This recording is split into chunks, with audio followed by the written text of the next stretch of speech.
शावहै। ओम शांति शांति शांति। ओम भद्रं नो अपि वातय मनः। ओम शांति शांति शांति। ओम नारायणं पद्मभुं वसिष्ठं शक्तिं च तत्पुत्रपराशरं च व्यासं शुकं गौडपदं महान्तं गोविन्दयोगीन्द्रमथास्य शिष्यं श्रीशङ्कराचार्यमथास्य पद्मपादं च हस्तामलकं च शिष्यं तं त्रोटकं वार्तिककारम् अन्यान् अस्मद्गुरून् सन्ततम् आनतोऽस्मि। श्रुतिस्मृतिपुराणानाम् आलयं करुणालयं नमामि भगवत्पादं शङ्करं लोकशङ्करं। शङ्करं शङ्कराचार्यं केशवं बादरायणं सूत्रभाष्यकृतौ वन्दे भगवन्तौ पुनः पुनः। ईश्वरो गुरुरात्मेति मूर्तिभेदविभागिने व्योमवद्व्याप्तदेहाय श्रीदक्षिणामूर्तये नमः।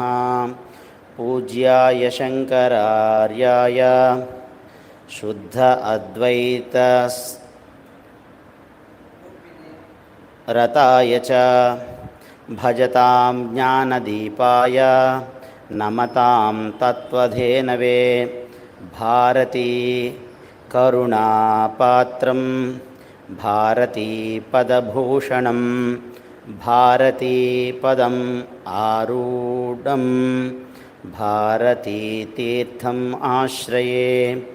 विद्या विनयसम्पन्नं वीतरागं विवेकिनं वन्दे वेदान्ततत्त्वज्ञं विधुशेखरभारतीम्। ओम सभाभ्यः सभापतिभ्यश्च नमो नमः। पूज्य आचार्य जी शर्वानंद जी महाराज के चरणों पे साष्टांग दंडवत प्रणाम समर्पित करते हुए कुट्टी स्वामी जी सब आचार्य लोगों के चरणों में साष्टांग दंडवत प्रणाम ओम नमो नारायण स्मरण करते आपके आशीर्वाद से आज के दिन भगवत गीता की चतुर्थ अध्याय की एक श्लोक पे सत्संग मनन करने का अवकाश दिया है। इसके लिए महाराज जी को सादर प्रणाम। पहले वो श्लोक पढ़ेंगे।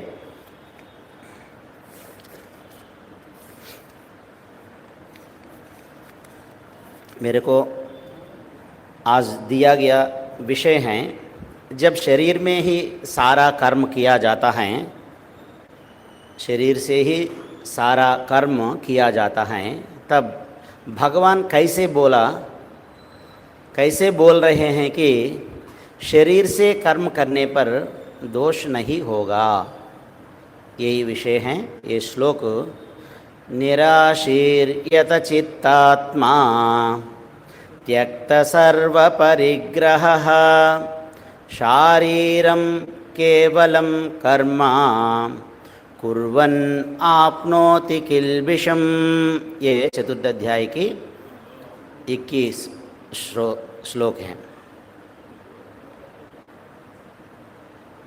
मेरे को दिया गया विषय यही है। तेलुगु में बात करने के लिए आदेश मिला था, मैं तेलुगु में भी प्रवचन करने के लिए प्रयास करूँगा। आत्म का अनुभव होने के बाद जो कर्म किया है ये शरीर से, मन से, बुद्धि से, उसका फल तो प्रारब्ध में भोगने से उसका क्षीण हो जाते हैं। ज्ञान होने के बाद मैं यही जगत में ये काम करने के समय मैं कुछ कर्म करता हूँ, वो कर्म करने के बाद जो अच्छा कर्म करे अच्छा फल मिलेगा, जो बुरा कर्म करे बुरा कर्म का फल मिलेगा, जो मिश्रम का कर्म करे वो मिश्रम फल मिलेगा। तो ये श्लोक का उपोद्घात ये प्रश्न से बनता है, ये कर्म करने से जो कर्मफल आता है उससे फिर जन्म लेना पड़ता है। जन्म लेने के लिए ये कर्मफल कारण बनता है या नहीं, ये संदर्भ हैं। ये संदेह को मिटा करने के लिए श्री कृष्ण भगवान यही श्लोक अर्जुन को निमित्त बनकर हम सब लोगों के लिए बता रहे। वो श्लोक ऐसा है, निराशीर्यत चित्तात्मा त्यक्त सर्व परिग्रहः शारीरं केवलं कर्म कुर्वन् न आपनोति किल्बिषम्। इसका भाव तेलुगु में बताऊंगा। ఈ శ్లోకంలో శ్రీకృష్ణ భగవానుడు వారి యొక్క ప్రసన్న గంభీరమైనటువంటి కృపతో వాత్సల్యంతో కూడినటువంటి ఈ బోధతో మనకి ఒక్కసారి జ్ఞానం కలిగిన తర్వాత జ్ఞానాగ్ని దగ్ధ కర్మాణం, ఏదైతే సంచితమైనటువంటిది ఆగమమైనటువంటి రెండు కర్మలు అంటే కర్మ అకర్మ వికర్మ, నిత్యము చేసేటువంటి కర్తవ్య కర్మలు, మనము పుణ్య విశేష సందర్భాల్లో చేసేటువంటి నైమిత్తిక కర్మలు, అలాగే ఏ కర్మ చేయకుండా ఉండటం అనేటువంటిది, ఈ సందర్భాల్లో వీటి యొక్క ఫలాలు జ్ఞానమాత్రం చేత ఏ క్షణంలో అయితే అనుభవపూర్వకమైనటువంటి గురు ఉపదేశమైనటువంటి నా స్వరూప జ్ఞానము తత్వమసి ప్రజ్ఞానం బ్రహ్మ అయం ఆత్మా బ్రహ్మ అహం బ్రహ్మాస్మి అహం బ్రహ్మయేవ అస్మి అంటే ఎటువంటి సంశయము విపర్యయము లేకుండా యథా అర్థము ఉన్నది ఉన్నట్టుగా అనుభవపూర్వకంగా నాకు ఆ జ్ఞానము అనుభవంలోనికి కలగగానే ఒక పెద్ద దూదితో నిండి ఉన్నటువంటి ఒక పెద్ద గదిలోనికి ఒక చిన్న అగ్నికణం వెళ్ళగానే ఎలా అయితే సమస్తాన్ని దగ్ధం చేయడానికి సమర్థమవుతుందో, ఈ గురువు యొక్క ఈ జ్ఞానాగ్ని అనేటువంటి ఈ అగ్ని జ్ఞానము నా యొక్క సంచితము ఆగామి కర్మలు ఏతత్ క్షణంలోనే నశించిపోవడం అనేటువంటిది జరిగింది. ఒక స్విచ్ని, ఫ్యాన్ స్విచ్ని నేను ఆపినప్పుడు ఆపిన తర్వాత కూడా కొంతసేపు తిరుగుతుంది.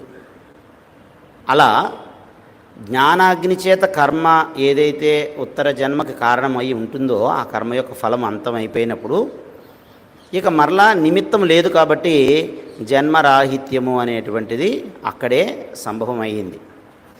అయినప్పటికీ ఈ దేహ ప్రారంధం అనేటువంటిది మిగిలి ఉంది కాబట్టి, ప్రారంధం విడిచినటువంటి బాణం లాంటిది కాబట్టి అది ఎంతకాలం ఆ దేహ ప్రారంధం ఉందో అంతకాలం వరకు కూడా ఆ దేహం అనేటువంటిది ఈ స్విచ్ ఆపినటువంటి ఫ్యాన్ కొంతసేపు తిరిగినట్టుగా కాలంలో కొంతవరకు లోక దృష్టిలో అది ఉన్నట్టుగా, అది పని చేస్తున్నట్టుగా, కర్మ చేస్తున్నట్టుగా కనిపిస్తుంది. కానీ యథార్థానికి లోపల కర్తృత్వము భోక్తృత్వం అనేటువంటిది పూర్తిగా నిరహంకారముగా, అది సంపూర్ణంగా నిశ్శేషంగా అది తొలగిపోవడం చేత ఆయన దృష్టిలో ఆయనకి అది కర్మ కాదు, అకర్మ కేవల సాక్షి. కాబట్టి ఆయనకి కామము లేదు, క్రోధము లేదు, లోభము లేదు, మోహము లేదు, ఆయనకి మాత్సర్యం కూడా లేదు. కాబట్టి ఈ 6 గుణముల చేత విముక్తుడై ఉన్నటువంటి ఆ జీవన్ముక్తుడు చేసేటువంటి కర్మ, దానివల్ల ఫలము తీసుకునేటువంటి కర్త అక్కడ లేకపోవడం చేత ఈ కర్మ యొక్క ఫలము అనేటువంటిది ఆయనకి తీసుకోవడానికి ఆయనకి మమకారం లేదు, ఆయనకి చేస్తున్నాననేటువంటి అహంకారం లేదు. కాబట్టి ఆయనకి ఇది సంబంధం లేదు, కేవలం ఈశ్వరేచ్ఛతో ఆ శరీరం తిరుగుతుంది. కాబట్టి ఆయనకి జన్మ ఉండడానికి నిమిత్తమే లేదు. కాబట్టి ఇక్కడ ప్రశ్న ఏంటి అంటే, ఆత్మ అనుభవము కలిగిన తర్వాత ఈ ఆత్మజ్ఞాని లేదా బ్రహ్మజ్ఞాని ఎవరి ఎందైతే జ్ఞానం ఉంటుందో ఆయన్ని జ్ఞాని అని అన్నారు. కాబట్టి ఇది ఆత్మజ్ఞానము అనుభవంతో ఇక్కడ ఇప్పుడు నాకు కలిగితే అది అంతటా ఉన్నటువంటి ఆ ఆత్మ బ్రహ్మముగా వ్యాపనశీలమైనటువంటి సచ్చిదానంద పరమాత్మ యొక్క ఆ అనుభూతి అహం బ్రహ్మాస్మి అనేటువంటి భావన చేత ఆయనకి కలిగినప్పుడు ఆయన ఆ జ్ఞాని ప్రపంచంలో ఆయన దేహ నిమిత్తం కోసం, ఈ దేహాన్ని నిలబెట్టుకోవడం కోసం, ఆకలి దప్పికల కోసం ఈ శరీరాన్ని, సమాజ ధర్మాన్ని, గ్రామ ధర్మం నుంచి రక్షించుకోవడానికి ఆచ్ఛాదన మాత్రమైనటువంటి కౌపీనాదుల్ని ఆయన ధరించడం కానివ్వండి, ఆయన అలాంటి పనులు చేసిన ఆయన చేయనివాడే అవుతున్నాడు. అంటే ఎలా చేయనివాడు అవుతున్నాడు అంటే కర్తృత్వ భోక్తృత్వములతో ఫలాసక్తిగా ఆయన చేయటం ఏదీ లేదు. కేవలము ఫలాసక్తి రహితముగా ఎటువంటిది ఆశించకుండా నిరాశి అని ఇక్కడ మనకి చెప్పారు. అలాంటి ఎటువంటి ఆశ లేకుండా ఆశించకుండా చేయని అలాంటి వాడు ఏ పని చేయని వాడే అవుతున్నాడని శ్రీకృష్ణ పరమాత్మ చెప్పారు. అదే శ్రీ భగవానువాచ నిరాశేహి యత చిత్తాత్మా త్యక్త సర్వపరిగ్రహ శారీరం కేవలం కర్మ కుర్వన్ ఆప్నోతి కిల్బిషం. అంటే ఈ పనికి కూడా ఒక ప్రతిక్రియ, ఆ క్రియ యొక్క ఫలం అనేటువంటిది ఉంటుంది. కాబట్టి ఇది లోకములో అందరూ ఎలా అయితే కర్మ ఆసక్తితో, ఫల ఆసక్తితో, ఫలభోగము అనుభవించాలి అనేటువంటి తృష్ణతో, ఆశతో చేసేటువంటి కర్మ కాదు. ఇక్కడ జ్ఞాని యొక్క కర్మని దృష్టిలో పెట్టుకుని జ్ఞాని అనేటువంటి వాడు తన యొక్క కర్మ యొక్క ఫలము మరలా ఎన్ని జన్మలకు తీసుకొస్తుందా, తీసుకురాదా అనేటువంటిది ఇక్కడ ప్రశ్నతో భగవానుడు ఈ శ్లోకాన్ని మొదలుపెట్టారు. కాబట్టి ఇక్కడ జన్మకు కారణమైనటువంటి ఆ అదే ఆ కర్మ యొక్క ఫలము అనేటువంటిది తీసుకునేటువంటి, చేయడానికి కర్త ఉన్నప్పుడే ఆ క్రియ యొక్క ఫలమైనటువంటి కర్మ అనేటువంటిది ఆయనకు వెళుతుంది. కాబట్టి ఇక్కడ నాహంకర్త హరికర్త, ఇక్కడ అంతా ఈశ్వరార్పణ బుద్ధితో, సంపూర్ణ శరణాగతితో ఆయన నేను చేస్తున్నాననే భావంతో కాకుండా నా చేత ఈశ్వరుడు ఇది చేయిస్తున్నాడు అనేటువంటి ఆ నిరహంకారమైనటువంటి ఆ కర్తృత్వం లేనటువంటి బుద్ధి చేత ఆయన చేస్తున్నాడు. కాబట్టి ఆయనకి ప్రతిఫలము, కర్మ యొక్క ఫలము తీసుకోవడానికి ఈయన భోక్తగా లేడు, భోక్త ఈశ్వరుడే. కాబట్టి ఇది ఆ ఈశ్వరునికే చెందుతుంది. కాబట్టి జ్ఞాని చేసేటువంటి శారీరక కర్మలకు కూడా కొంత ప్రతిఫలం ఉంటున్నది అనేటువంటిది లోకంలో ఈ స్థూల దృష్టితో చూసేటువంటి వాళ్ళకి కనిపించేటువంటిది. ఇప్పుడు మనం అందరం కూడా భగవత్పాదులు వారు చేసినటువంటి ప్రసన్న గంభీరమైనటువంటి ప్రస్థానత్రయ శాంకర భాష్యాన్ని మనందరం కూడా పారాయణ చేస్తున్నాము, దాన్ని పారణ చేస్తున్నాము. దానికోసం ఒక చోటు నుంచి ఇంకొక చోటికి మనంతా కూడా వ్యయ ప్రయాసలు కోర్చి మనమంతా కూడా ప్రయాణాలు చేస్తున్నాం. దాని వెనకతల లోకానికి చూసే వాళ్ళకి ఇదంతా కూడా కర్మలాగే అనిపిస్తుంది, ఏదో ఆశించి చేస్తున్నట్టుగానే అనిపిస్తుంది. కాబట్టి ఆ లోక దృష్టిని దృష్టిలో పెట్టుకుని ఇక్కడ ఈ ప్రశ్న అనేటువంటిది వచ్చింది. జ్ఞాని చేసేటువంటి ఈ శారీరక, మానసిక, బౌద్ధికమైనటువంటి ఈ కర్మలు అనేటువంటి వాటికి కూడా కొంత ప్రతిఫలం ఉంటున్నది అనేది సామాన్యమైనటువంటి ప్రజలకి, లౌకిక దృష్టిలో ఉండేటువంటి జనులకి ఉండేటువంటి అది ఒక వాదన. ఆ వాదనని ఇక్కడ ఖండించడానికి శ్రీకృష్ణ భగవానుడు మనకి ఈ జ్ఞానయోగములో, అంటే తత్వమసి అనేటువంటిది సామవేద సారము, చాందోగ్యోపనిషత్తులో మనకి ఈ తత్వమసి మహావాక్యము సారభూతమైనటువంటి మహావాక్యం అనేటువంటిది వచ్చినది. కృష్ణ పరమాత్మ తన గురువులైనటువంటి పేరు పెట్టినటువంటి గర్గర్షి, ఆయనకి చదువు చెప్పినటువంటి సాందీపని మహర్షి, ఆయనకి శివతత్వాన్ని ఉపదేశించినటువంటి ఉపమన్యు మహర్షి, ఈ ముగ్గురు గురువుల చేత సుశిక్షితుడైనటువంటి ఉత్తమ శిష్యుడు. కాబట్టి ఆయన కృష్ణం వందే జగద్గురుమని, ఆ జగద్గురువు ఏ జ్ఞానాన్ని అయితే మనకు అందించారో ఆ జ్ఞానాన్ని గురువుల ద్వారా ఆయన నేర్చుకుని మనకి ఆ సారాన్ని భగవద్గీత రూపంలో ఈ తత్వమసి సామవేద సారం, ఆయన చదువుకున్న వేదం సామవేదం, ఆ సామవేద సారాన్ని తత్వమసి మహావాక్యాన్ని మనందరికీ భగవద్గీత అనేటువంటి రూపంలో మొదటి 6 అధ్యాయాల్లో త్వంపద విచారణ ద్వారా జీవ విచారణ గురించి చెప్తున్నారు.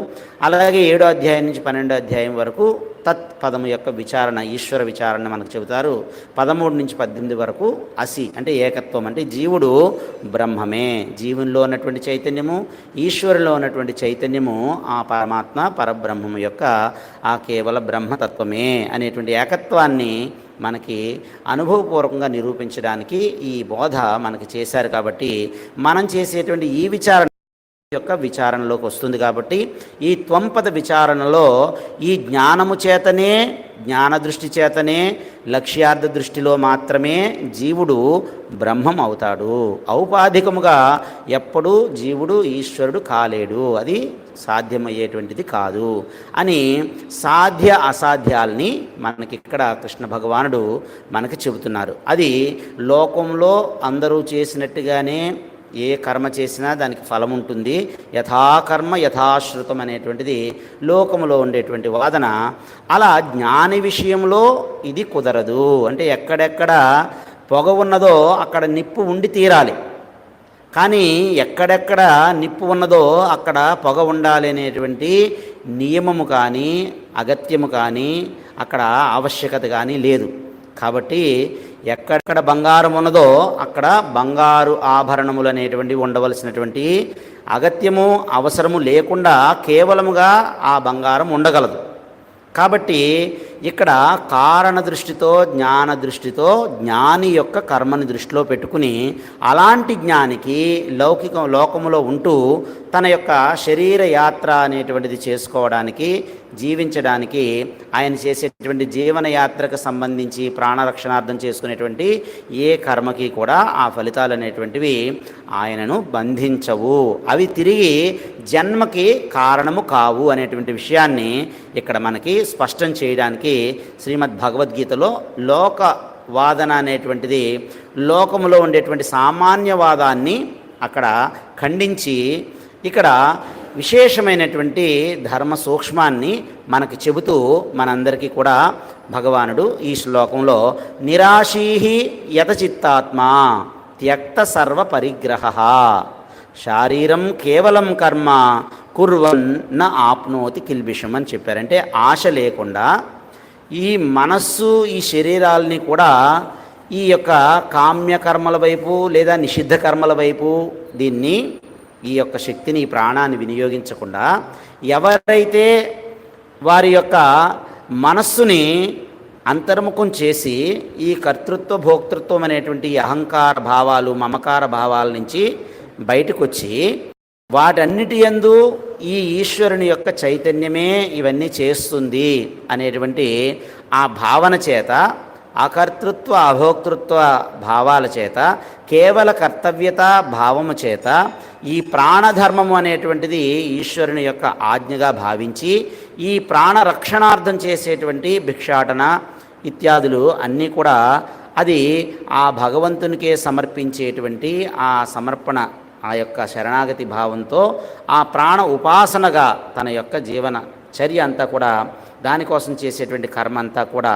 అది బయట ఉండేటువంటి కర్మల యొక్క ఫల ఆసక్తి అనేటువంటి దాని నుంచి విరమించుకొని అంతర్ముఖమై నిగ్రహించుకుని అహంకార మమకారాలు లేకుండా, ఆశ అనేటువంటిది లేకుండా నిరాశతో అన్నింటి యందు పరిగ్రహ భావాన్ని వదిలి, అంటే ఆ కర్మల యొక్క ఫలము నాకే చెందాలి, దీని యొక్క ఫలమును నేనే అనుభవించాలి అనేటువంటి ఈ అహంకార మమకార భావాల నుంచి బయటపడడానికి కేవలం శరీరంతో కర్మ చేసేటువంటి వాడు ఈ భావన లేకుండా జరిగేటువంటి కర్మలకి ఎటువంటి ఫలితము ఉండదు అనేటువంటిది, శరీరం కేవలం కర్మ కుర్వన్ అపి ఆయన చేస్తున్నప్పటికీ, ఇప్పుడు ఎలాగైతే మనం ఆపేసిన స్విచ్ ఆఫ్ చేసినటువంటి ఫ్యాను అది తిరుగుతూ ఉన్నది, అది తిరుగుతున్నట్టుగా కనబడుతుంది.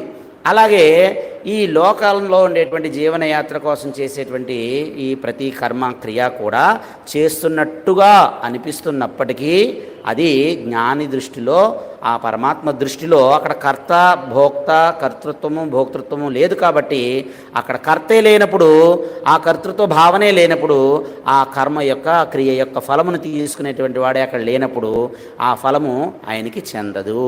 అదంతా కూడా ఈశ్వరార్పణం, పరమేశ్వరార్పణం, అది అంతా కూడా నారాయణార్పణం అయిపోతుంది. కాబట్టి కేవల శరీరంతో అంటే ఈ శరీర యాత్ర కోసము, శరీరాన్ని నిలబెట్టుకోవడం కోసము, ఆకలి దప్పిక అనేటువంటి ఈ ప్రాణధర్మాల కోసము ఆకలికి అన్నాన్ని, దాహం కోసము జలాన్ని తీసుకుంటూ ఈ శరీరమును ఈశ్వరుడు ఇచ్చినటువంటి ఈ సాధనాన్ని తన యొక్క నిరంతర శ్రవణ మనన నితిధ్యాసనల కోసము ఈ జాగ్రత్త స్వప్న సుషుప్తి అవస్థలలో తనకి ఇవ్వబడినటువంటి ఈ స్థూల సూక్ష్మ కారణ శరీరాలు అనేటువంటి వాటిని ఆయన ఈ శ్రవణ మనన నితిధ్యాసనలతో ఆయన జీవ బ్రహ్మ ఐక్యబోధ, నేను నా స్వరూపము బ్రహ్మమే, నేను పరమాత్మ కన్నా వేరు కాదు, ఈ లోపడుండి జరిగేటువంటి ప్రతిక్రియ కూడా ఆయనే దానికి కర్త, నాహం కర్త, హరికర్త, ఆ పరమాత్మయే లోపడుండి చేసేటువంటి వాడు అనేటువంటి ఆ కర్తృత్వము లేనటువంటి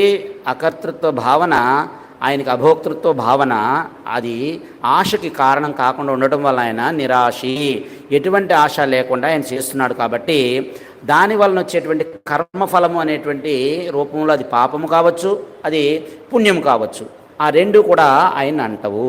అందుకే ఇక్కడ నిరాశీ అని పరమాత్మ చెబుతున్నారంటే ఆశ లేనటువంటి వాడు. చూడండి, ప్రతి ప్రాణి జీవి కూడా తన ప్రాణరక్షణార్థం ఆయన దానికోసమైనా ఆశ లేకపోతే జీవించడం కష్టం అనేటువంటిది లౌకికమైనటువంటి వాదన. కానీ ఇక్కడ జ్ఞాననిష్టతో ఉన్నటువంటి ఒక జ్ఞాని ఎవరైతే ఉన్నారో ఆ జ్ఞాని యొక్క లోకంలో వ్యవహరించేటువంటి కర్మనిష్ట ఎలా ఉంటుంది అనేటువంటిది జ్ఞానిని, జ్ఞానాన్ని ఇక్కడ గొప్పగా చేయటం కోసము, ఆ చేయటం వలన ఏదో ఫలం వచ్చి నన్ను మరలా తిరిగి జన్మింపచేస్తుందేమో, కాబట్టి అసలు నేను కర్మే చేయకపోతే ఆ కర్మఫలం వచ్చే అవకాశం లేదు, కాబట్టి నేను ఈ కర్మ నుంచి తప్పించుకుందాము, లేదా ఇక్కడి నుంచి విడిచిపెట్టి నేను ఏదో హిమాలయాలకి లేదో ఎక్కడికో వెళ్ళిపోదాము అనేటువంటి ఆలోచన అనేటువంటిది కలిగే అవకాశం ఉంది. ఎందుకంటే అర్జునుడే అలాంటి మాటలు చెప్పాడు కాబట్టి అంత గొప్ప నరుడు ఆయన, ఉన్నవాళ్ళలో గొప్పవాడు. అలాంటి వానికే ఇలాంటిది వచ్చిందంటే సామాన్యమైనటువంటి జనులకి ఈ భావన ఎందుకు రాదు? కాబట్టి ఆ అర్జునుడినే నిమిత్తంగా చేసుకుని మనందరికీ కూడా ఈ నిరాశతో ఎటువంటి కర్మఫలాన్ని ఆశించకుండా కేవల కర్తవ్యంగా భగవంతునికి సమర్పణ భావంతో మన యథాశక్తి మన యొక్క విద్యుక్త ధర్మాన్ని, కర్తవ్య ధర్మాన్ని, మన బాధ్యతని భగవంతుడిగా భావించి మనము ఈ ఫలాసక్తి రహితంగా ఈ అహంకారం లేకుండా, మమకారం లేకుండా చేసినటువంటి వాడిని నిరాశి అంటే ఆశ లేనటువంటి వాడు అని అన్నారు. దానికోసం యతచిత్తాత్మ అంటే మనస్సుని, శరీరాన్ని కూడా నిగ్రహించినటువంటి వాడు. చూడండి, ఈ ఎదురుగా ఈ చెయ్యి కనబడుతుంది అంటే ఇది ఈ పండుని ఎత్తాలి, చూపించాలి, ఈ పండుని చూడాలి అని అంటే కూడా ఈ కన్నుకి ఈ పండు కనబడటం అనేటువంటిది లోపల మనస్సు అనేటువంటిది కర్ణేంద్రియాన్ని, ఈ యొక్క చక్షురింద్రియాన్ని ఈ వెలుగు సహాయంతో ఇది పండు, ఇది ఫలము, ఇదం ఫలం అనేటువంటిది జ్ఞానం నాకు కలిగింది అని అంటే ఎలా కలిగింది? దీన్ని తెలుసుకోవాలి అనేటువంటి ఈ జిజ్ఞాస మనస్సులో కలగడం చేత ఈ మనస్సులో నుంచి ఈ వృత్తి ఈ ఫలాకారాన్ని పొందడానికి ఉండేటువంటి ఈ వెలుగు అనేటువంటిది సహాయపడి ఈ నేత్రము నుంచి వచ్చినటువంటి ఈ చైతన్యము, ఈ నేత్ర భాస్యమైనటువంటి ఇదం ఫలం అనేటువంటి జ్ఞానము నాకు కలిగింది అని అంటే ముందు అంతఃకరణమైనటువంటి ఈ లోపటి నుంచి మొదలైంది. అదే నేను నిద్రపోయినప్పుడు, కలలో ఉన్నప్పుడు ఈ బయట ప్రపంచంలో ఏదున్నా నాకు ఈ కన్ను తెలుసుకోవడానికి అవకాశం లేదు. అంటే ఈ కర్తృత్వము అనేటువంటిది లేదా నేను చేస్తున్నాను కర్మ అనేటువంటిది అది బయటికి కనబడాలి అని అంటే ముందు అది ఎక్కడి నుంచి మొదలవ్వాలి అంటే అది బుద్ధి నుంచి మనస్సుకి, మనస్సు నుంచి జ్ఞానేంద్రియాలకి, జ్ఞానేంద్రియాల నుంచి కర్మేంద్రియాల దాకా వస్తేనే బయట చూసే వాళ్ళకి ఇది కర్మ జరుగుతుంది అని తెలుస్తుంది. అంటే నేత్రభాస్యమైనటువంటి జ్ఞానము ఇదం ఫలం. మరి ఇక్కడ యతచిత్తాత్మ అని చెప్పినప్పుడు మనస్సుని అలాగే శరీరాన్ని కూడా ఆయన నిగ్రహించినటువంటి వాడు. అంటే కేవలము బయట ఉన్నటువంటి ఈ శరీర కర్మలనే కాదు, మానసికమైనటువంటి ఆలోచనల్ని కూడా అనవసరమైనటువంటి అన్యమైనటువంటి బహిర్ముఖం కలిగినటువంటి ఆలోచనలను కూడా ఆయన నిగ్రహించి అంతర్ముఖుడైనటువంటి వాడు. దేని చేత? ఇదిగో నేను ఆ పరమాత్మ కన్నా మీరు కాదు, నేను ఆ పరమాత్మనే అయ్యున్నాను అనేటువంటి ఈ కేవల జ్ఞానము చేత నేను ఈ సచ్చిదానంద పరమాత్మని అనేటువంటి వ్యాపకమైనటువంటి పరమాత్మని, నేను ఆ అద్వైత స్వరూపాన్ని అనేటువంటి ఈ ఏకత్వ భావము, అనన్య భావము, అభిన్న భావము నన్ను బయటికి వెళ్ళాలని అనిపించటం లేదు. ఎలా అయితే ఒక పక్షి కడుపు నిండా తిని గూటికి చేరిన తర్వాత తనకు ఆకలిస్తేనే మళ్ళీ బయటికి వెళ్ళాల్సిన అవసరం ఉంటుంది. అలాగా ఈ యొక్క కర్మలో బయట ఉండేటువంటి ప్రపంచంలో ఈ శబ్దస్పర్శ రూపరసగంధమైనటువంటి ఈ వ్యావహారికమైనటువంటి జగత్తులో తనకు కావలసింది బయట లేదు, అంతటా ఉన్నది నాలోనే ఉంది. నేను ఆత్మతృప్తుడిని, ఆత్మరతుడిని, నేను అనేటువంటి ఆత్మనే అనేటువంటి ఆత్మజ్ఞానం కలిగినటువంటి, ఆత్మనిష్ట కలిగినటువంటి, ఈ స్వస్వరూప జ్ఞాన నిష్ట కలిగినటువంటి ఈ యొక్క జ్ఞాని ఆయన యతచిత్తాత్మ. అందువలన ఆయన యొక్క మనస్సు అంతర్ముఖం అవ్వాలంటే అంతర్ముఖం అవుతుంది, లేదా కర్తవ్యం ఉండి ఈశ్వరుడు ప్రేరేపిస్తే బయటకు వస్తుంది. కాబట్టి ఆయన యొక్క చిత్తము అనేటువంటిది, యతనము ప్రయత్నం అనేటువంటిది ఆయన యొక్క చేతిలో ఉంది. చూడండి, ఒక గుర్రము ఎక్కాను, నేను వెళుతూ ఉన్నాను. ఒక ఆయన నన్ను అడిగాడు, నాయన నువ్వు ఎక్కడికి వెళ్తున్నావని. నాకేం తెలుసండి, నా గుర్రాన్ని అడగండి అని అన్నాను. అందుకని నేను ఆ గుర్రం యొక్క వశంలో ఉన్నాను కాబట్టి ఆ గుర్రము ఎక్కడ తీసుకెళ్తే అటు వెళ్ళాలి. ఇంకొకరున్నారు, ఆయన వెళ్తున్నాడు, గుర్రం ఆయన వశంలో ఉంది కాబట్టి ఆయన ఏవో శంకర మఠానికి శంకర భాష్య పారాయణాంజలికి వెళదామంటే ఇక్కడికి తీసుకొస్తుంది. లేదు, ఇక్కడి నుంచి ధ్యానం చేసుకుంటాను, గోకి తీసుకెళ్ళండి, నది స్నానం చేస్తాను, నదికి తీసుకెళ్ళండి అంటే అక్కడ తీసుకెళ్తుంది. అంటే ఏంటి? ఈ అంతఃకరణము అనేటువంటిది, మనస్సు అనేటువంటిది, బుద్ధి అనేటువంటిది ఎవరి యొక్క వశంలో ఉంటుందో వారి వలన మాత్రమే ఈ యొక్క కర్మ ఫలముల నుంచి మనం బయటపడేటువంటి అవకాశం వస్తుంది. ఈ అహంకార మమకారముల నుంచి ఎవరైతే బయటపడతారో, వీటి నుంచి ఎవరైతే ఈ జ్ఞాన దృష్టి చేత, జ్ఞాన నిష్ట చేత అంతర్ముఖం అవుతారో వారికే ఈ మనస్సుని శరీరాన్ని నిగ్రహించేటువంటి శక్తి వస్తుంది. అందుకే యతచిత్తాత్మ అంటే ఈ మనస్సుని శరీరాన్ని నిగ్రహించినటువంటి వాడు. అలాంటి వాడు త్యక్త సర్వ పరిగ్రహ అంటే సర్వత్రా సర్వకాల సర్వావస్థల్లోనూ కూడా ఈ పరిగ్రహ భావాన్ని, అంటే నేను తీసుకోవాలి, నాకు కావాలి, ఈ ఫలం, ఈ కర్మ చేస్తే ఈ కర్మఫలం నాకే చెందాలి, ఈ ఫలాన్ని నేనే భోగించాలి, దీనికి భోక్త నేనే కావాలి అనేటువంటి ఈ కర్త భోక్త అనేటువంటి భావం నుంచి అకర్త అభోక్త అనేటువంటి ఆ నిర్మమత్వము, నిరహంకారం అనేటువంటి స్థితికి వచ్చినటువంటి వాడు ఈ సర్వత్రా అన్ని చోట్ల కూడా, అన్ని అవస్థల్లో కూడా స్థూల సూక్ష్మ శరీరాలతో, లేదా ఈ పంచకోశాలుగా చెబితే అన్నమయ ప్రాణమయ మనోమయ విజ్ఞానమయ ఆనందమయ కోశాలతో, వీటన్నిటి చేత ఈ మూడు అవస్థల్లో ఆయన విశ్వతైజస ప్రాజ్ఞుడిగా ఉన్న ఆయన ఈ కూటస్థ పరమాత్మగానే ఈ అవస్థల్లో ఉన్నప్పుడు కూడా ఆయన స్వస్వరూప జ్ఞాననిష్టలో ఆయన ఉంటాడు. కాబట్టి ఈయన ఈ పరిగ్రహ భావాన్ని వదిలేస్తాడు. అంటే పరిగ్రహాన్ని మానడు, లోకం దృష్టిలో చేస్తున్నట్టుగానే కనబడతాడు. కాబట్టి లోపట ఈ అకర్త అభోక్త అంటే కర్మ ఫలముల యొక్క ఈ ఫల భావన, భోక్త భావన ఆయనకి లేదు. కాబట్టి ఆయన ఈ భావాన్ని వదిలినవాడు అవుతాడు. అందువలన కేవలం అన్నారంటే కేవలముగా, అంటే సజాతీయ విజాతీయ స్వగత భేదరహితమైనటువంటి ఏకత్వ భావన చేత ఆయన శారీరం కర్మ అంటే ఈ శరీరము ఏదైతే ఈ యొక్క మనకి కనిపించేటువంటి ఈ స్థూల శరీరము, ఈ కర్మ, ఈ శరీరం అనేటువంటి సాధన చేత మనం ఈ కర్మ చేస్తాం. ఇప్పుడు ఒక కలం చేత నేను రాయాలన్నా, లేదంటే నేను ఒక పని చేయాలన్నా, ఇదంతా కూడా ఈ కర్మేంద్రియ జ్ఞానేంద్రియములతో, అంతఃకరణంతో, ఈ లోపల ఉన్నటువంటి సూక్ష్మ స్థూల శరీరాలతో, ఈ కారణ శరీరం ప్రేరేపించేటువంటి అజ్ఞానం వల్ల నేను ఏదో ఆశించి బయటకు వస్తున్నాను, బహిర్ముఖం అవుతున్నాను. ఇవన్నీ జరగడానికి కూడా, ఇవన్నీ చేసినా కూడా, అంటే కుర్వన్ చేసేటువంటి వాడు కిల్బిషం అంటే ఏ పాపాన్ని, ఏ దోషాన్ని, ఏ కర్మ ఫలము యొక్క ఆ వాసనను కూడా నా ఆప్నోతి ఆయన పొందడానికి అవకాశమే లేదు. ఎందుకని?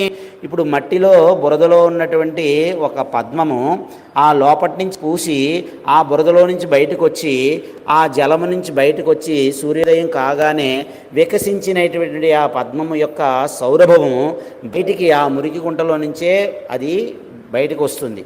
అందులోనే మురికిలోనే ఉంటుంది. ఉన్నప్పటికీ ఎలా అయితే అక్కడ ఉండేటువంటి మురికితో అంటుకోకుండా నిర్లిప్తముగా, ఎలా అయితే అసంగముగా ఉండగలుగుతుందో, అలా ఈ కర్మల యొక్క ఫలములు ఏవి ఆ పద్మము యొక్క తామరాకుని ఎలా అయితే నీరు అంటుకోలేకపోతుందో, ఈ జ్ఞాని చేసినటువంటి కర్మల యొక్క క్రియల యొక్క ఫలాలు, ఆ కర్మల యొక్క ఫలాలు ఈ ఈ జ్ఞానిని అంటవు. అంటే ఈ జ్ఞాని అనేటువంటి వాడు నా ఆప్నోతి నా ప్రాప్నోతి, ఆయన పొందడు అని చెప్పాడు. ఎందుకు చెప్పడానికి కారణం?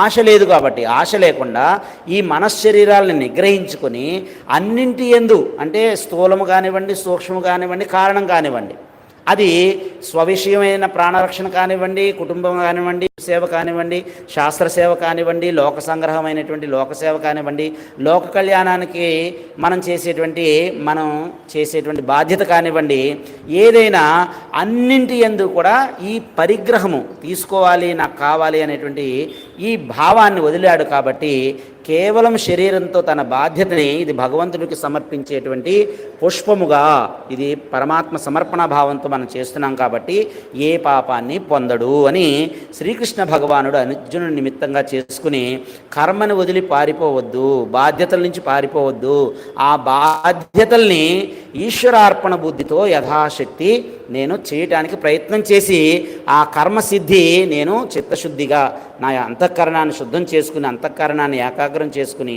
నిర్మలమైనటువంటి నిష్కపటమైనటువంటి ఈ మనస్సు బుద్ధుల చేత ఈ శరీరాన్ని ఈశ్వరుని యొక్క సేవలో నేను ఈశావాస్యం సర్వం యత్కించ జగత్యాం జగత్ తేన త్యక్తేన భుంజీతాః మా గృహ కస్య సిద్ధనం.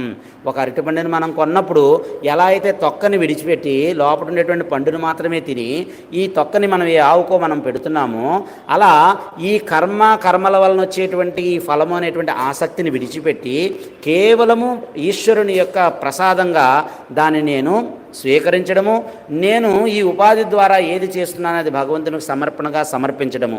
ముందు లోక దృష్టిలో, కర్మ దృష్టిలో ఉండేటువంటి వాళ్ళు ఎలా చూస్తారు? ఇది కర్మ కాబట్టి ఇది తీసుకోవాలి, ఇది కావాలి అని చూస్తాడు.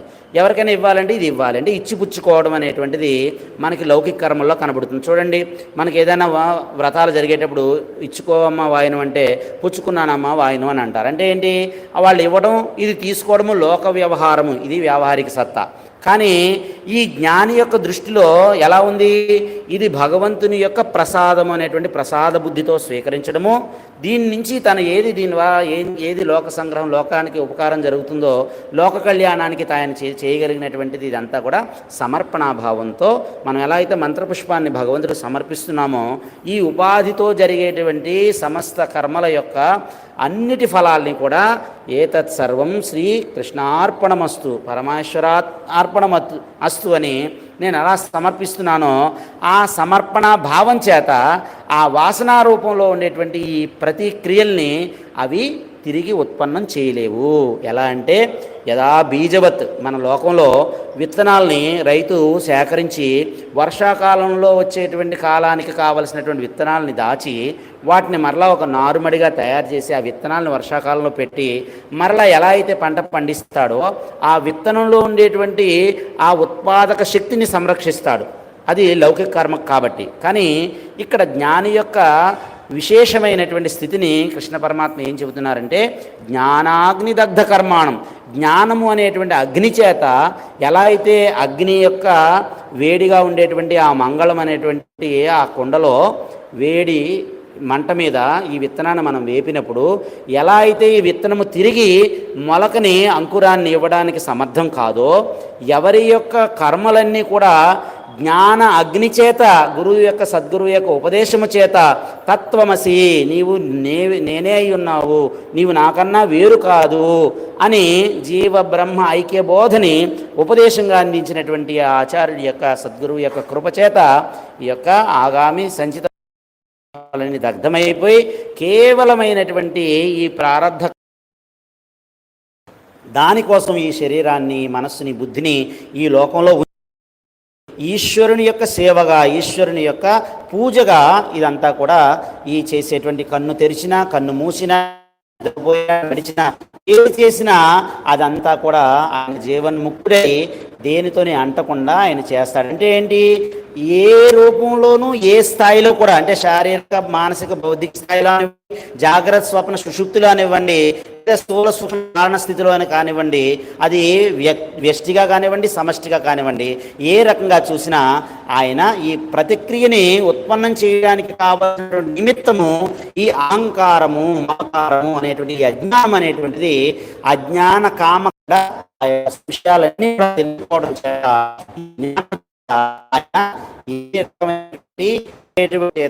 చేయబడేటువంటి నిర్మమైనటువంటి అకర్తృత్వ అభోక్తృత్వ భావంతో చేయబడేటువంటి ఈ యొక్క క్రియలు ఏవైతే ఉన్నాయో ఇవన్నీ కూడా మరలా ఇంకొక శరీరాన్ని ఇంకొక జన్మకి తీసుకురావడానికి సమర్థములు కావు. అందువలన అవి ఆప్నోతి కిల్బిషం కుర్వన్ ఏవా, ఆయన చేసినప్పటికీ చేయనివాడే అవుతున్నాడు అని కృష్ణ పరమాత్మ మనకి స్పష్టం చేస్తూ, అసలు ఈ వాసన అనేటువంటిది ఏర్పడడానికి కారణం ఎవరు అంటే ఈ మనస్సు, బుద్ధే. ఇప్పుడు శారదామ్మ ప్రసాదంగా నాకు ఒక ఫలం ఇవ్వబడింది.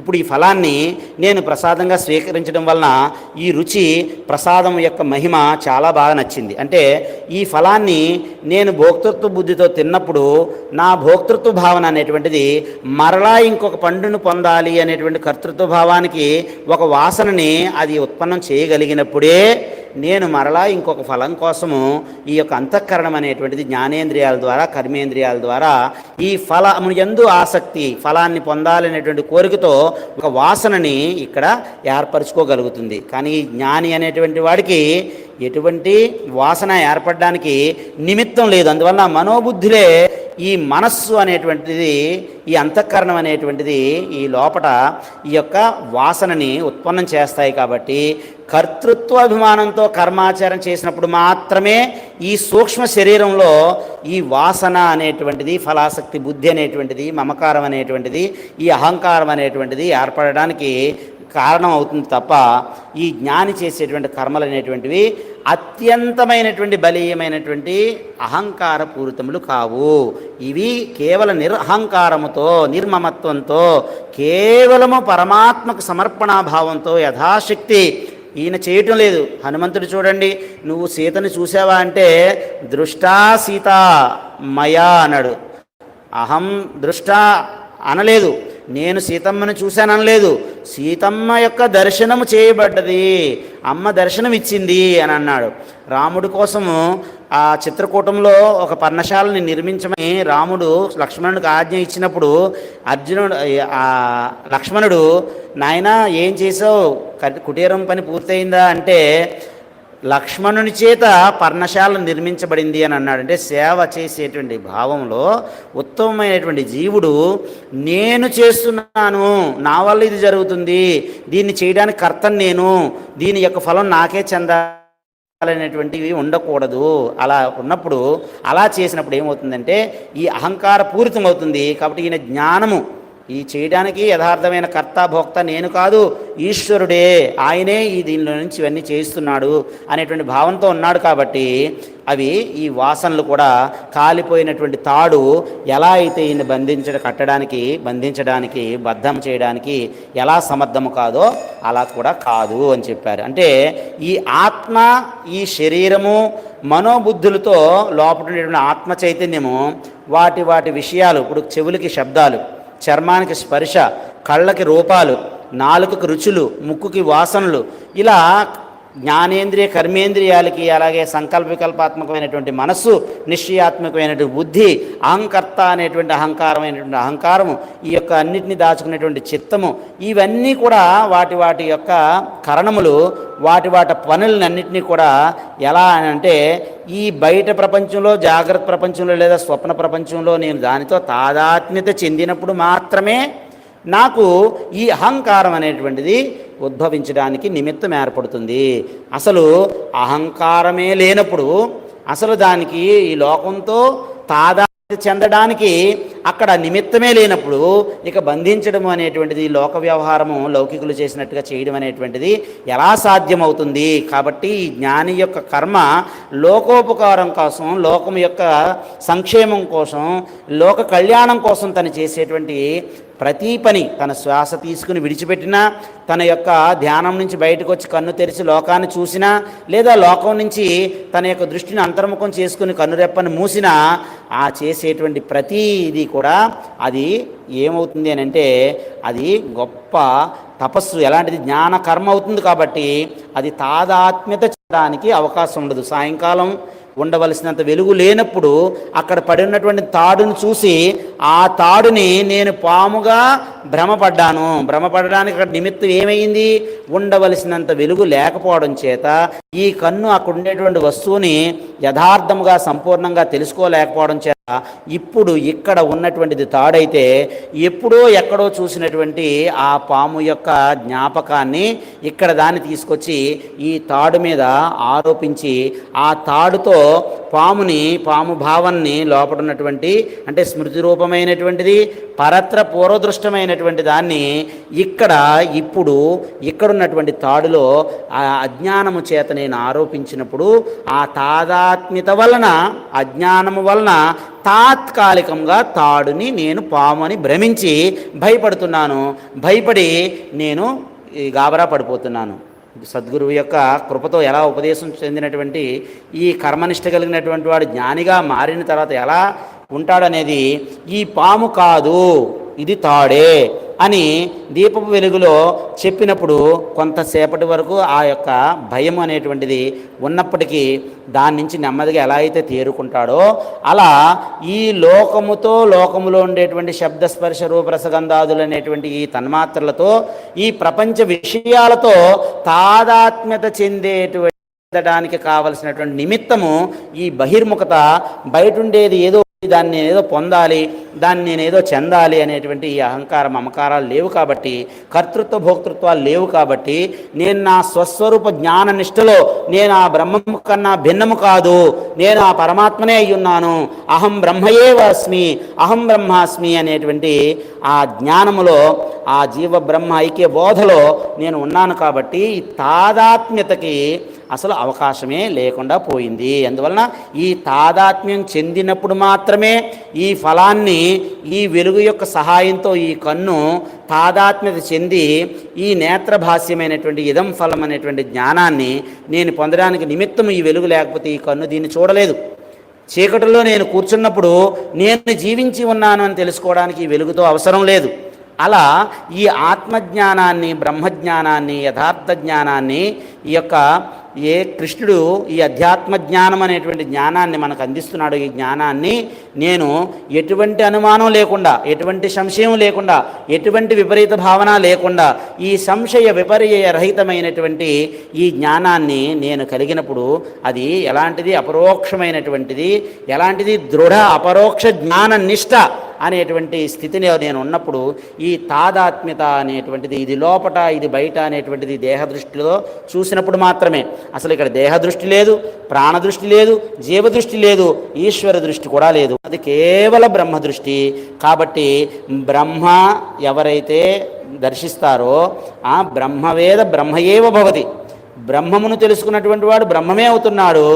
బ్రహ్మముతో ఎవరైతే ఈ ఏకత్వ భావాన్ని పొందుతున్నారో వాడు బ్రహ్మముగానే, కేవల బ్రహ్మముగానే ఉంటున్నాడు. కాబట్టి ఒక వ్యక్తి సంపూర్ణంగా ఆశారహితుడైనప్పుడు ఈ శరీరము, మనస్సు, బుద్ధి అనేటువంటివి పరిపూర్ణంగా వాటిని ఈ తాదాత్మ్యత అనేటువంటి ఈ అహంకారము, మమకారము, ఈ ఫలాసక్తి అనేటువంటి ఈ ఫల బుద్ధితో కాకుండా ఈశ్వరార్పణ బుద్ధితో నేను ఉన్నప్పుడు ఏమవుతుంది అని అంటే ఈ నిగ్రహించుకోవడం అంటే వెనకకి నా మనస్సుని, ఈ యొక్క అంతఃకరణాన్ని నేను వెనకకి జ్ఞాన దృష్టితో వెనక మరల్చుకున్నప్పుడు బహిర్ముఖంగా పరిపరి విధాలు పోయేటువంటి నా అంతఃకరణాన్ని ఏకాగ్రమైనటువంటి ఈ కుశాగ్రమైనటువంటి ఈ బుద్ధిని నిశ్చలమైనటువంటి ఏ ఆత్మ వలన ఈ బుద్ధి, మనస్సు అనేటువంటివి, ఇంద్రియాలు అనేటువంటివి, ఈ కరచరణాదులు అనేటువంటివి ఈ యొక్క అన్నీ జరుగుతున్నాయో ఆ నిష్టలో నేను ఉన్నప్పుడు ఈ విషయ పరిగ్రహాన్ని పూర్తిగా త్యజించినప్పుడు నాలో అంటే ఈ కర్మ చేయటంలో ఉండేటువంటి మిథ్యాహంకారం, గౌణాహంకారము అది కూడా ఉండబోదు. కాబట్టి కృష్ణ భగవానుడు ఈ శ్లోకంలో మనకి ఇదే ఈ భావనతో చేసేటువంటి కర్మల యొక్క ఫలాలు జ్ఞానిని బంధించలేవు, మరలా తిరిగి ఇంకొక జన్మకి కారణము కావు అనేటువంటి విశ్వాసాన్ని నిష్కామ కర్మయోగాన్ని ఆచరించడానికి ఇక్కడ అర్జునుడిని ముఖ్యంగా ఉద్దేశం తీసుకుని యుద్ధస్వ, నీ స్వధర్మమైనటువంటి నీ కర్తవ్య కర్మైనటువంటి దాన్ని ఫలాసక్తి రహితంగా జయిస్తాను, ఓడిపోతాను, నరకానికి వెళ్తాను, లేదా స్వర్గాన్ని పొందుతాను, ఇది చేయను అది చేయను, ఇవన్నీ భావనల నుంచి, ఈ తాత్కాలికమైనటువంటి భావనల నుంచి బయటపెట్టి నీవు నిరాశీ యథచిత్తాత్మ త్యక్త సర్వపరిగ్రహ శారీరం కేవలం కర్మ కుర్వన్ న ఆప్నోతి కిల్బిషం. అలా చేసినట్టయితే ఈ ఫలాన్ని సమస్తాన్ని నువ్వు నా మీద విడిచిపెట్టి ఇవన్నీ కూడా నీవు మన్మనాభవ మద్భక్త, నీవు ఎప్పుడైతే నాకు శరణాగతి చెంది కేవల కర్తవ్యంగా నువ్వు చేసావో అప్పుడు నీలో ఉండేటువంటి అహంకారమైనటువంటి అంతమైనప్పుడు కేవలము శరీరం ద్వారా నిర్వహించేటువంటి కర్మలకి ఈ మనస్సు బుద్ధి అనేటువంటి ఈ అంతఃకరణంలో, ఈ సూక్ష్మ శరీరంలో ఎటువంటి వాసన ముద్రించగలిగేటువంటి శక్తి దానికి ఉండదు. ఉదాహరణకి నేను గాఢ నిద్రలో పడుకుని ఉన్నప్పుడు నేను ఒక బట్ట పక్కకి వెళ్ళిపోవచ్చు, అంటే వస్త్రహీనుడిగా నేను ఉండొచ్చు. ఉన్నప్పుడు నాకు అక్కడ నేను అనేటువంటి వాడిని లేను కాబట్టి అక్కడ నేను లోకంలో లోక దృష్టిలో అమర్యాదగా ప్రవర్తించినటువంటి వాడిని కావటం లేదు. ఇది మనందరి యొక్క యథార్థమైనటువంటి జీవన విధానంలో ఉండేటువంటి అనుభవమే. అలాగే నేను నా పక్కన పడుకున్నాను, నాకు గురువుగారు ఆశ్రయం ఇచ్చారు, పక్కనే వారి యొక్క గురు కృపతో నన్ను కూడా వారి చరణాల దగ్గర పడుకోవడానికి అవకాశం ఇచ్చారు. నిద్రలో నాకు తెలియక నా కాళ్ళతో నా గురువుగారి యొక్క శరీరం మీద వారి పూజించాల్సినటువంటి ఆ పాదాల మీద నా పాదాలను ఉంచాను. ఉంచితే ఏదైతే ఒక శిష్యుడు, ఉత్తమ శిష్యుడు గురువు యందు చేయకూడనటువంటి క్రూర కర్మ చేసినట్లు అవుతుందా అంటే అది కాదు. ఎందుకు కాదు? అక్కడ ఎవరైతే నేను కావాలని చేస్తుండేటువంటి ఆ కర్త భోక్త అక్కడ లేడో అక్కడ అది క్రూర కర్మగా ఉండటం లేదు. ఎందుకంటే నేను నిద్రపోయి నా ఒంటి మీద బట్టలేని సందర్భంలో కానివ్వండి, లేదా నేను నా గురువు యొక్క శరీరం మీద నా కాలు వేసి నిద్రపోతున్నటువంటి సందర్భంలో కానివ్వండి, ఆ రెండు కర్మలకి నేను బాధ్యుణ్ణి కాను. ఎందుకు కాను? అక్కడ నేను అహంకార బుద్ధితో కావాలని అక్కడ నేను చేయలేదు కాబట్టి. అందువలన ఈ అహంకారం అనేటువంటిది శరీరంతో తాదాత్మ్యత చెందినప్పుడు మాత్రమే కలిగేటువంటి ఈ కర్తృత్వ భోక్తృత్వ అభిమానమే ఈ దుఃఖము, అంటే సంసారంలో కర్మలు చేయడం వలన కలిగేటువంటి ఆ కర్మ, క్రూర కర్మల వలన, నిషిద్ధ కర్మల వలన, ఏ కర్మల వలన అవి ఫలాలను ఇవ్వగలుగుతున్నాయో ఇక్కడ అకర్తృత్వ అభోక్తృత్వం వలన అవి తిరిగి మనకి ఆ ఫలాన్ని ఇవ్వడానికి సరిపోవటం లేదు. అందువలన ఆ కర్తృత్వ అభిమానమే అక్కడ లేదు కాబట్టి దుఃఖానికి ఇక్కడ కారణము అవ్వడానికి అవకాశమే లేదు. అహంకారమే లేనప్పుడు దుఃఖం ఎలా ఉంటుంది? ఇప్పుడు నేను వచ్చాను, భవతి భిక్షాం దేహి శారదే పాహిమాం, భవతి భిక్షాం దేహి, అమ్మని నేను భిక్ష అడిగాను. ఇప్పుడు ఆ అమ్మ నాకు భిక్ష ఇవ్వలేదు, అమ్మ భిక్షే ఇవ్వలేదు. నువ్వు గురువు దగ్గరికి వెళ్ళు, గురువు యొక్క పాదాలను నువ్వు ఆశ్రయించి గురుసేవ చెయ్యి, గురుముఖత నీకు నేను ఆ జ్ఞానప్రసాదాన్ని భిక్షగా ఇస్తాను అంది. అంటే ఇప్పుడు అమ్మ నాకు భిక్ష ఇవ్వలేదు కాబట్టి ఇప్పుడు ఆ భిక్ష అనేటువంటిది ఇప్పుడు నేను స్వీకరించేవాడిని అయ్యానా?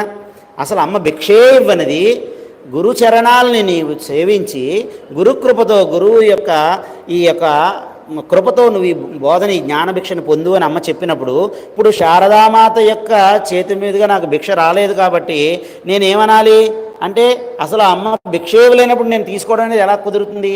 అలా ఇక్కడ కేవల శారీరక కర్మలు అనేటువంటివి ఎటువంటి ఫలితాలని కలగజేయలేవు అనేటువంటిది ఇక్కడ స్పష్టమవుతుంది.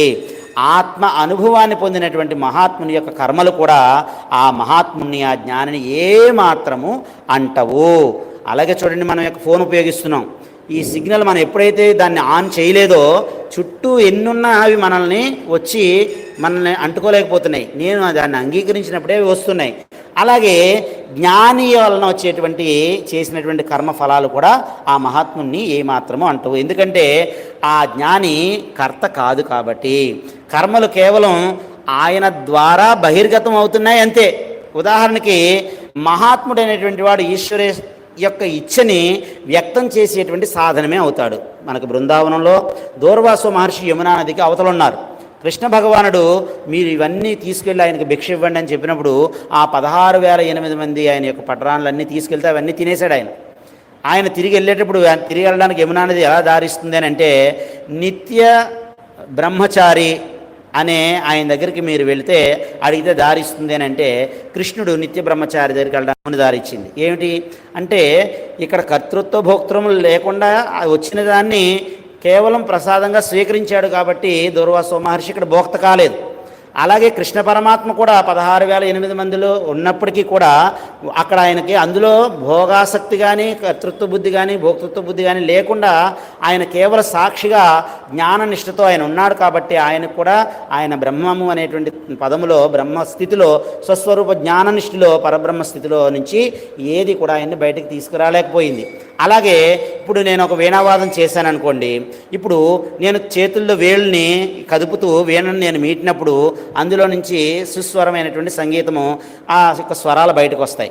అంటే ఏంటి, నేను ఏం చేయలేదు, కూర్చుని ధ్యానం చేస్తున్నాను, వీణను ఇక్కడ అమ్మ దగ్గర శారద దగ్గర పెట్టాను, ఈ లోపల దానికి ఏదో వచ్చి అక్కడ దాని మీద తగిలి ఏదో రాకూడనటువంటి అపశబ్దం బయటకు వినబడింది అనుకోండి, పెద్ద శబ్దం.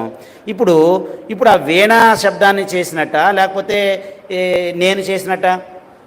నేను కాదు. ఎందుకంటే ఇప్పుడు దాని నుంచి ఆ అపశబ్దం రావడానికి నేను కారణం కాదు, కర్తన కాదు.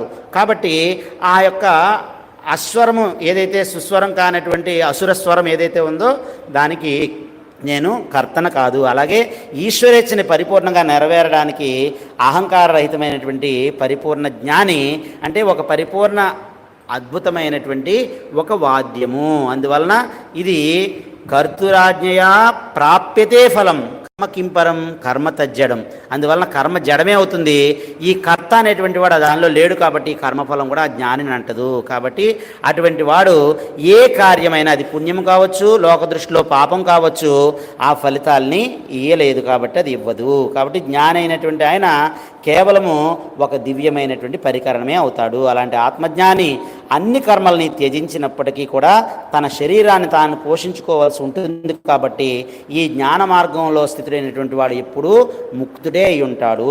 ఎలా ఆపేసినటువంటి ఫ్యాన్ తిరుగుతున్నా అది తిరగనట్టు అలా ఈ జ్ఞాని చేసేటువంటి ఈ కేవల ప్రాణరక్షణ కోసం చేసేటువంటి కర్మలు ఏవి కూడా కర్మలు కాదు, అవి తిరిగి ఫలితాన్ని ఇచ్చి ఆ ఫలితాల వల్ల మరలా ఇంకొక జన్మ తీసుకోవడానికి నిమిత్తములు కావు అని శ్రీకృష్ణ పరమాత్మ ఈ జ్ఞాని యొక్క కర్మలు నిష్కామంగా చేసేటువంటి నిష్కామ కర్మయోగాన్ని గురించి మనకందరికీ చూపిస్తూ ఇక్కడ అర్జునుడిని తన కర్తవ్యమైనటువంటి యుద్ధాన్ని చేసి ధర్మ ప్రతిష్టాపన చేయడానికి నీ వంతు కర్తవ్యాన్ని యథాశక్తి నువ్వు చెయ్యి, నీ యొక్క ఫలితాన్ని నాకు సమర్పించు, లే యుద్ధం చేయని చెప్పి ఆయన్ని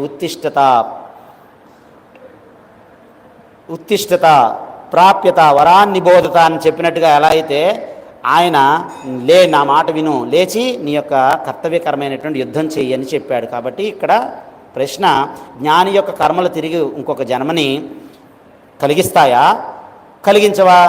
ఆయన బంధిస్తాయా, బంధించవా? అంటే కృష్ణ పరమాత్మ ఏం చెబుతున్నాడు? అహంకారరహితంగా మమకారరహితంగా ఈ కర్తృత్వ భోక్తృత్వం లేకుండా కేవల కర్తవ్యతా భావనతో సమర్పణా భావంతో ఈశ్వరార్పణ బుద్ధితో యథాశక్తి తన బాధ్యతని తన వంతు నిర్వర్తించడం చేసేటువంటి ఏ కర్మ అయినా సరే ఈ లోకంలో ఈ తాదాత్మ్యాన్ని లేకుండా చేస్తున్నాడు కాబట్టి తిరిగి బంధించడానికి సమర్థములు కావు.